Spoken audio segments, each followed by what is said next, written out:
आनंद लो प्रतिदिन के जीवन का में स्वागत है। आज मेरे साथ रहने के लिए धन्यवाद। इस हफ्ते मेरे साथ शो में 2 अद्भुत मेहमान हैं, डॉक्टर लेस और लेस्ली पैरेट। इन्होंने बहुत लोगों की मदद की कि वे दूसरों के साथ अपना संबंध सुधारें। पति और पत्नी, माता पिता और बच्चे, वो सारे संबंध जो हमारे जीवन को परिपूर्ण करते हैं। आपका फिर से स्वागत है डॉक्टर्स। मुझे लगता है कि मैं बहुत महत्वपूर्ण लोगों के साथ आपको प्रभावित होना चाहिए। हाँ। ये महान हफ्ता रहा। संबंधों के बारे में अद्भुत बातें हैं और मैं जानती हूँ कि हमारे पास गवाहियां हैं।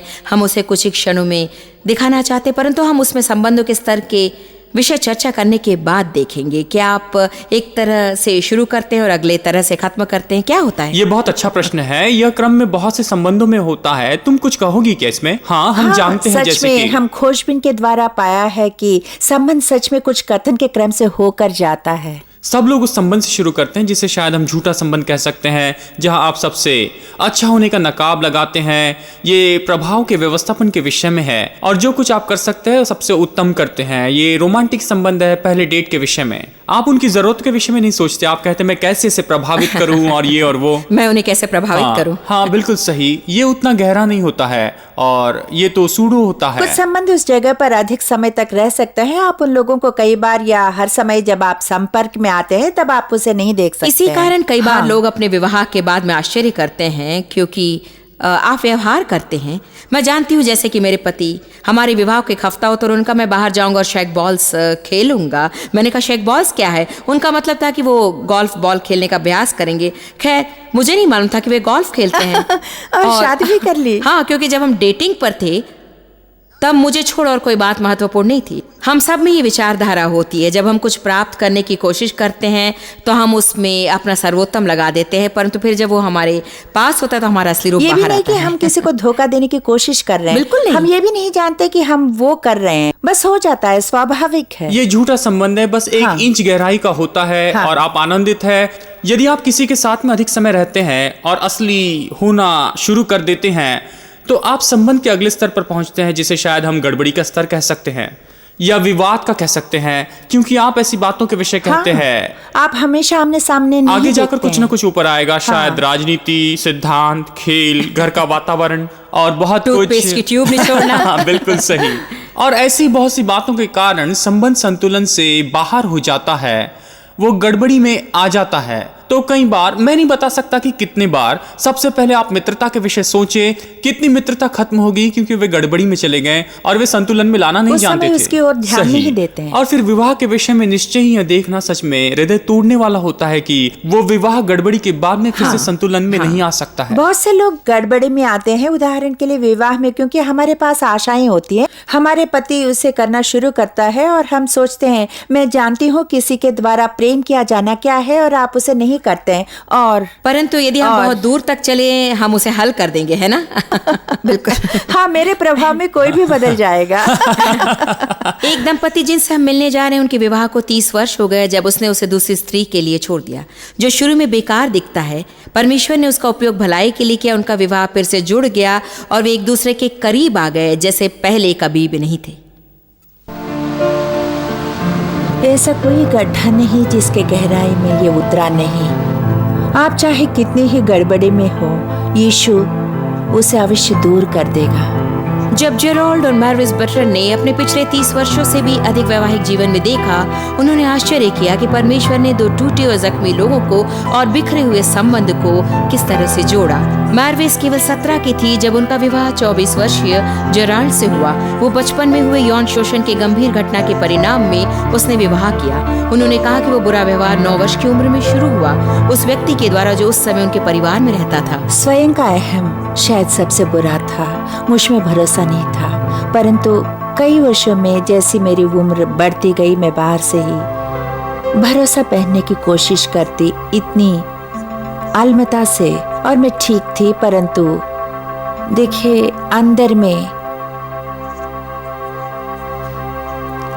जेरोल्ड अपनी समस्या से व्यवहार कर रहा था। उनका पालन पोषण माँ और नानी के दृढ़ व्यक्तित्व के साथ हुआ। जेरोल्ड ने कसम खाई कि वो कभी किसी स्त्री को अपने ऊपर अधिकार नहीं करने देगा। ऐसा समय था जब मैविस कुछ कहती थी तो मैं उसे नहीं सुनता था। यदि वो कहती वो काला काला है तो मैं कहता सफेद है। यदि वो कहती कि आओ वहां चले तो मैं वहां चले जाता। यदि वो कहें ऊपर चलो तो मैं नीचे जाता। और ये बस इसलिए कि इस रीति से वो मुझ पर नियंत्रण न करें। मैं सोचता हूँ क्योंकि ये मेरी खुद की समस्या थी और सत्य यह है कि माविस की समस्या थी। शायद जो कुछ भी मैंने किया उसके कारण वो आनंददायी नहीं था। परिणाम स्वरूप जेरोल्ड अपने काम पर नए सहभागी के साथ में अधिक समय तक रहने लगा। मार्विस चिंता करती और उसे चेतावनी देने की कोशिश करती। मैंने उससे कहा कि वो बेवकूफ और मूर्ख है और वो जो महसूस कर रही है उसे वो न ले, और जो कुछ कह रही थी उसमें कुछ भी नहीं था और बाकी सब कुछ ठीक था। परंतु हमेशा मैं उस धोखा खाने के जाल में और फंसता चला गया और अंत में मैंने सच में उसे छोड़ दिया। वे 5 महीनों तक अलग रहे। मैविस के लिए इसे सहना बहुत ही कठिन था। यदि मैं शब्द का उपयोग कर सकती हूँ, वो तो नर्क था। वो भयानक था। हर समय दर्द सहने से बाहर था। मैंने निश्चय ही आत्महत्या की कोशिश की।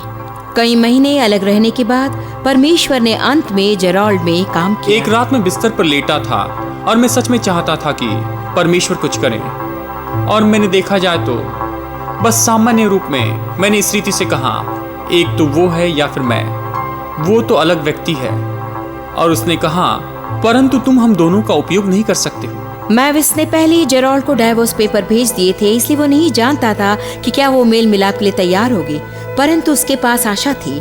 धीरे धीरे परमेश्वर ने जेरोल्ड और मैविस की मदद की कि उनके विवाह के दर्द भरी राहों से वे मेल मिलाप करें। उन दिनों को अपनी उन व्यक्तिगत समस्या का सामना करना था जिसने उन्हें वर्षों से परेशान किया था। जॉयस को टीवी पर देखने के कारण मैविस की बहुत मदद हुई और ब्यूटी फॉर एशेस पढ़ने के द्वारा उसकी समझने में मदद हुई कि भूतकाल में जिनका शोषण हुआ ऐसी वो अकेली ही नहीं है और परमेश्वर उसे आजाद कर सकता है। और पहली बार जेरोल्ड मैविस को वो दे सका जिसकी उसे जरूरत थी। मैं सोचता हूँ कि परमेश्वर ने मुझे सुनने के लिए कान दिए। मैं कई घंटों तक कलीसिया में लोगों को सुनता, बातें करते या चर्चा करते या समस्या बताते हुए, परंतु जब कभी माविस की बात आती कि अपनी समस्या बांटें तो वो मुश्किल था। इसलिए मैं सोचता हूँ कि परमेश्वर ने सबसे पहले यही किया कि उसने मुझसे यही कहा, सब बातों से दूर हो जा, ये समय है कि अपना मुंह बंद कर और सुन ले। मैविस के लिए सबसे बड़ी रुकावट थी कि वो क्षमा के विषय विजयी हो जाए। ये वो प्रकाशन था जो उसने एक रात प्रार्थना करते हुए पाया। मैं एक दिन बहुत ही उलझन में थी। जेरोल्ड ऐसी भयानक बात कैसे कर सकता है?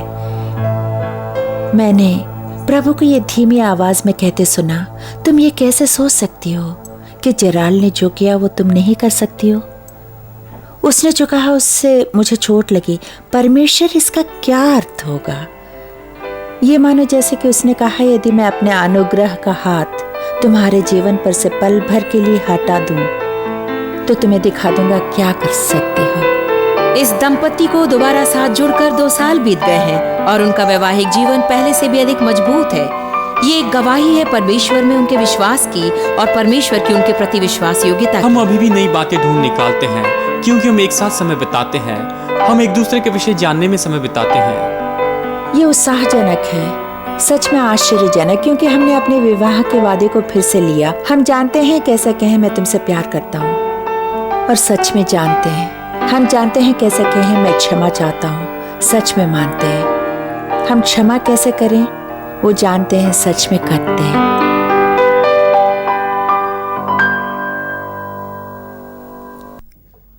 ये सच में तरोताजा कर देता है कि हम बार बार सीखते रहें कि परमेश्वर कैसे हर रिश्ते को चंगाई दे सकता है यदि हम उसे मौका दें। बिल्कुल सही। और आपने गड़बड़ी के विषय में कहा, वह दंपत्ति उसमें से होकर गई, और जब मैंने उसे यह कहते सुना कि वो ऊपर जाती तो मैं नीचे जाता, वो गड़बड़ी में होता है। ये अच्छी बात है कि उन्होंने इसका अनुभव किया है। संबंध का तीसरा स्तर है झूठा संबंध, और गड़बड़ी के बाद में जो आता है उसे हम खालीपन कहते हैं।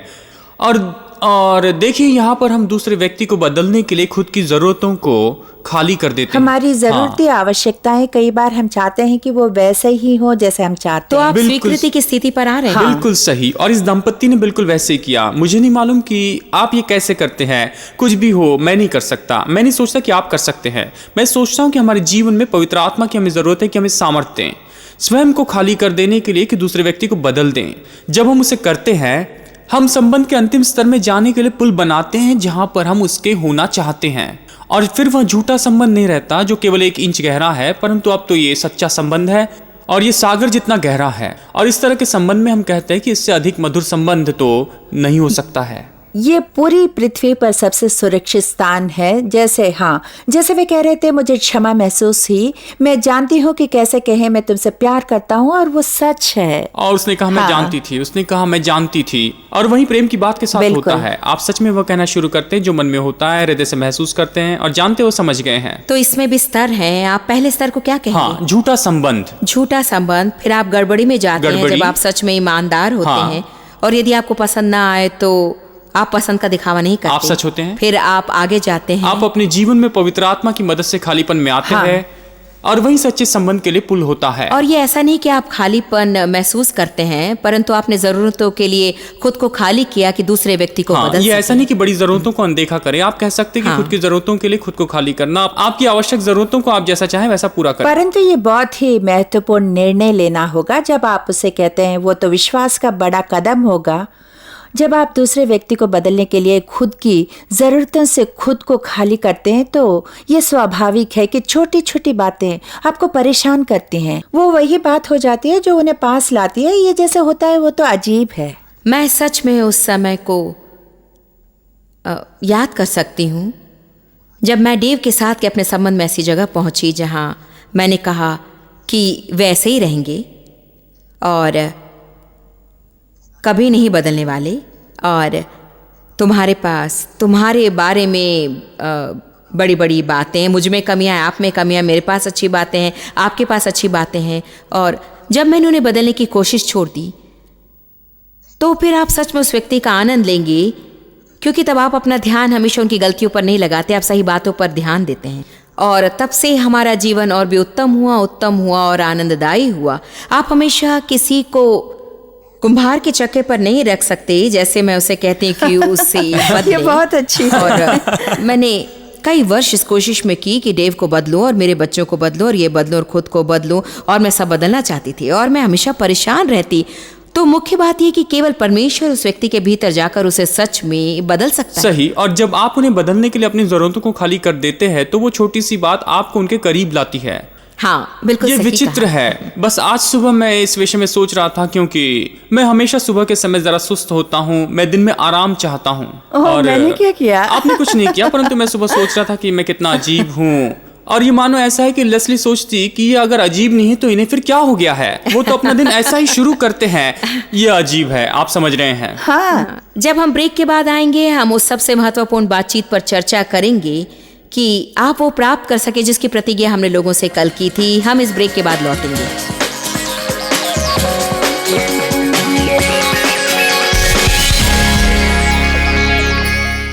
आपका दोबारा स्वागत है। हम हमारे आज के मेहमान के विषय उत्साहित हैं और राह देख रहे हैं कि सबसे महत्वपूर्ण बातचीत हम क्या कर सकते हैं। यहाँ पर लटके रहने की कुछ बात है। जब हमने ये किताब लिखी लव टॉक, हम बातचीत से होकर गए और निश्चय ही हम सब बातचीत में से होकर देख रहे थे।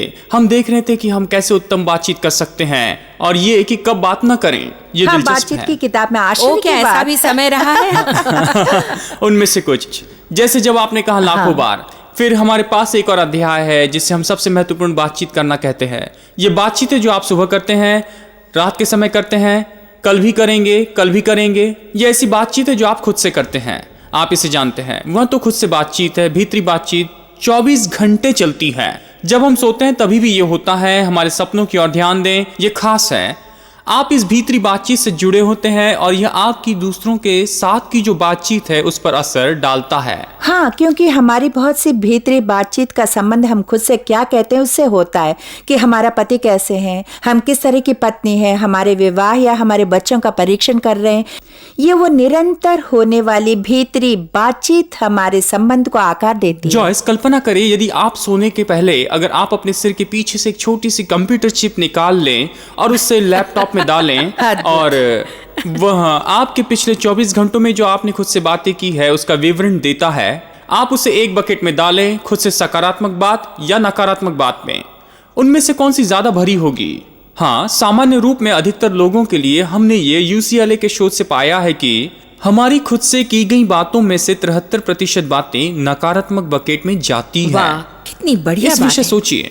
हाँ, इसलिए यह महत्वपूर्ण है। जब हमने ये समझना शुरू किया कि आपकी पूरी सेवकाई क्या है, परमेश्वर आपसे प्रेम करता है, चाहे आपकी यात्रा कुछ भी हो, इतिहास हो, परमेश्वर आपसे प्रेम करता है और आप इससे अपनी आत्मा में उतरने देते हैं और अपनी हड्डी में महसूस करते हैं, तब आपकी खुद की बातें बदल जाती है।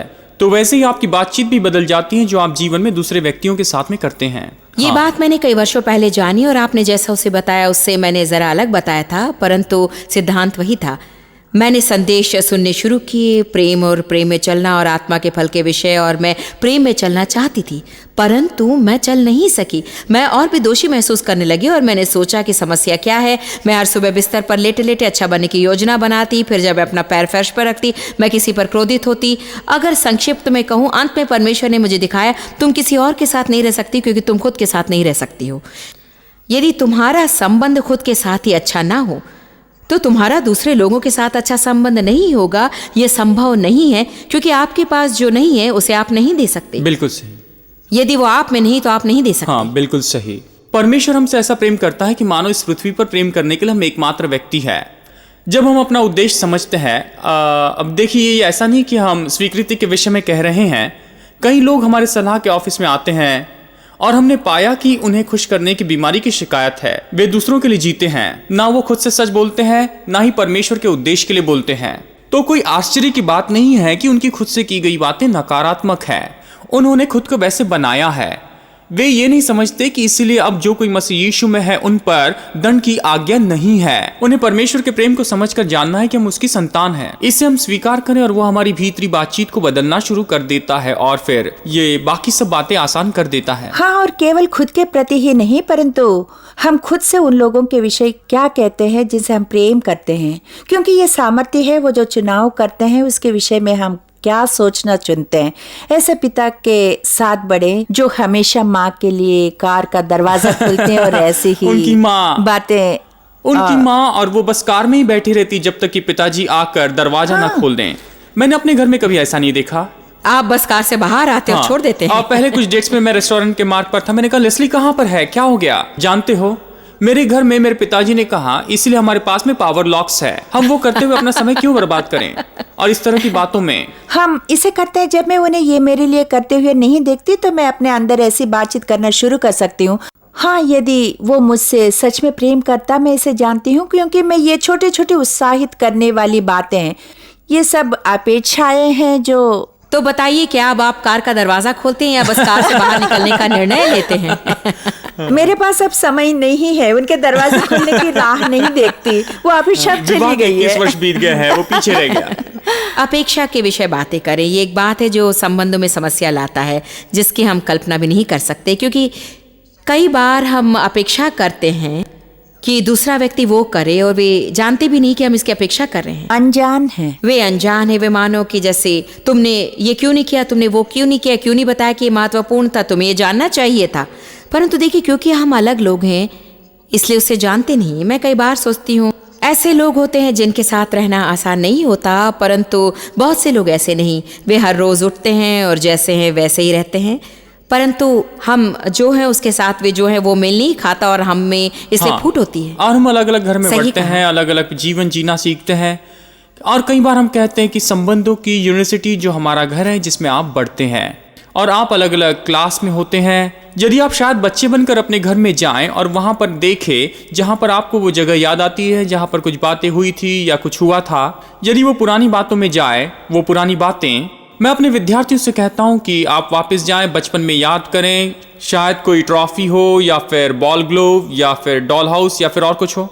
और फिर हम ये बड़ी धूल खाती अटैची देखते हैं जिस पर शायद ये नेम प्लेट में आपका नाम बड़े अक्षरों में लिखा हो और नीचे वो कहता है संबंधों की जानकारी। हम शायद उसे खोल दें और वे हम सारी शिक्षाएं याद करते हैं जो हमने बचपन में पाई थी कि संबंध कैसा काम करता है और कैसा नहीं करता। कल्पना करिए कैसी शिक्षा होगी। हम में से कुछ लोग शायद फाइल फोल्डर निकाल लें और जब हम यहाँ महसूसीकरण के विषय इस परिवार में बातें नहीं करते, या फिर आप पहले दोष लगाते ऐसा कुछ करते हैं, या कैसा जिसे कहा गया है कि रोना पुरुषार्थ नहीं है, ऐसी ही बातें। ये तो वह शुरू का परिवार है और ये बहुत ही मुश्किल है कि जिस परिवार से आप आए हैं उसे आप कैसे आकार और ये दें। हमारी खुद से की बातों को आकार देगा, क्योंकि वही हमारी भीतरी बातचीत को निर्माण करता है। ये मानो वो छोटे टेप से जो आपके मन में से होके जाते हैं। मैंने आज ये पाया है और मैं सोचती हूँ कि ये आज हमारे दर्शकों को उत्साहित करेगा।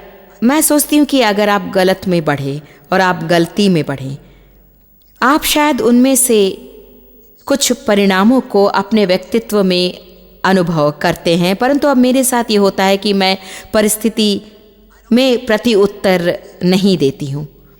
मैं परमेश्वर का वचन और सारे अध्ययन और पढ़ने के द्वारा ये समझ पाई हूँ कि मैं ऐसा या वैसा प्रत्युत्तर क्यों देती हूँ, या मैं ऐसा क्यों महसूस करती हूँ और वैसा क्यों नहीं करती हूँ। तो अब शायद वो प्रतिक्रिया शुरू में आना चाहेंगी और मैं परमेश्वर का काफ़ी वचन जानती हूँ कि मैं परमेश्वर के वचन पर काम करूँ, बजाय इसके कि मैं अपने गलत भूतकाल पर प्रतिक्रिया करूं।